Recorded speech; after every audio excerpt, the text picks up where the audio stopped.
গতকালকে অন্তত সারা বাংলাদেশের দৃশ্যপট দেখে মানুষ নিশ্চিন্ত নাই, ভাবতেছে যে আগামী দিনে দেশটা কন্ট্রোল কিভাবে হবে। এই ইউনূস সরকারের অথর্ব আমাদের যেই স্বরাষ্ট্র উপদেষ্টা আছেন জাহাঙ্গীর পদত্যাগ করবে কিনা জানি না, পরিস্থিতি আরো 12টা বাজার পরে হয়তো করবে। মানে একটা গভীর সংকট তৈরি হচ্ছে চারদিক থেকে।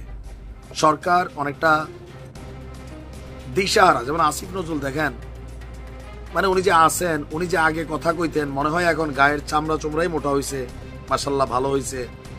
ইলিয়াস ভাই তো বলতেছে উনি নাকি অনেক টাকা পয়সা কামাচ্ছেন।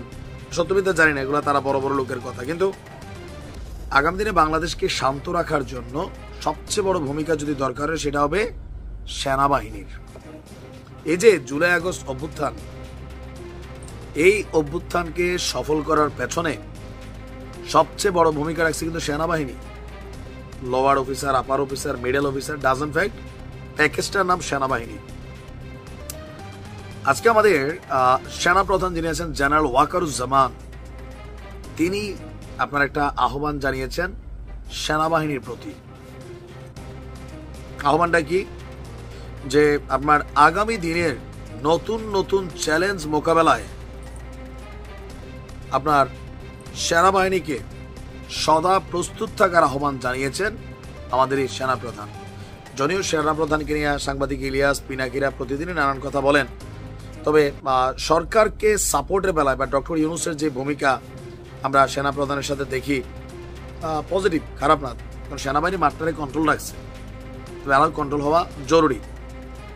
গতকালকে আপনার একটা প্রোগ্রাম ছিল, সেটা হচ্ছে যে ইএমই কোরের যেই সদস্যরা আছেন নীলফামারীর সৈয়দপুর সেনানিবাসে ইএমই সেন্টার অ্যান্ড স্কুলের একটা প্রোগ্রামে, একটা বাৎসরিক প্রোগ্রাম ছিল, সেখানে তিনি গিয়েছেন। বলছেন যে মানে এই মুহূর্তে আমাদের যে সেনাবাহিনীর বিভিন্ন সেক্টর আছে, ডিভিশন আছে, প্রত্যেককে বর্তমান সময় আগামী দিনের যে কোনো পরিস্থিতি মোকাবেলায় সর্বোচ্চ প্রস্তুত থাকতে হবে।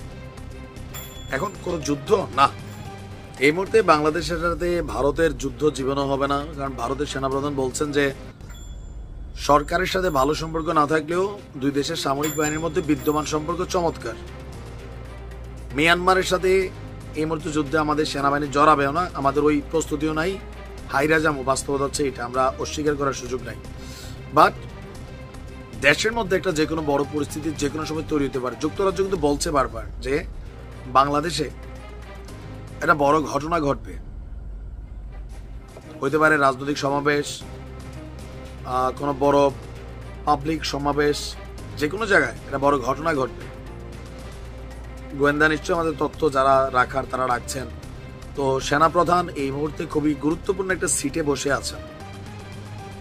বাংলাদেশ আগামী দিনে যে কোনো সংকটে বললে সেনাবাহিনী হবে এখান থেকে উদ্ধার হওয়ার রাস্তা। এটা হোক ইউনূস সরকারের জন্য, হোক জনগণের জন্য। আমরাও চাই আমাদের সেনাবাহিনী দেশের জন্য, জাতির জন্য, জনগণের জন্য তারা ডেডিকেটেড, আর একটু ডেডিকেটেড হতে হবে। বিশেষ করে যেখানে পলিটিক্যাল ইস্যুগুলো আছে সেই এলাকাগুলোতে আর একটু শক্তিশালী হতে হবে। খারাপ না যা চলছে, ভালো, বাট আরো ভালো হতে হবে। আমাদের সেনাপ্রধানের যে বক্তব্যটা, এটা নানানভাবে ব্যাখ্যা বিশ্লেষণ করা যায়, বাট আমার কাছে মনে হচ্ছে সামনে একটা উদ্ভূত পরিস্থিতি আসতে পারে। সেনাবাহিনীকে সতর্ক থাকার আহ্বান জানাচ্ছেন। এমনিও আছে আইন শৃঙ্খলা বাহিনী খুবই বাজে অবস্থা। তো বেস্ট অফ লাক সেনাবাহিনী। আসসালামু আলাইকুম।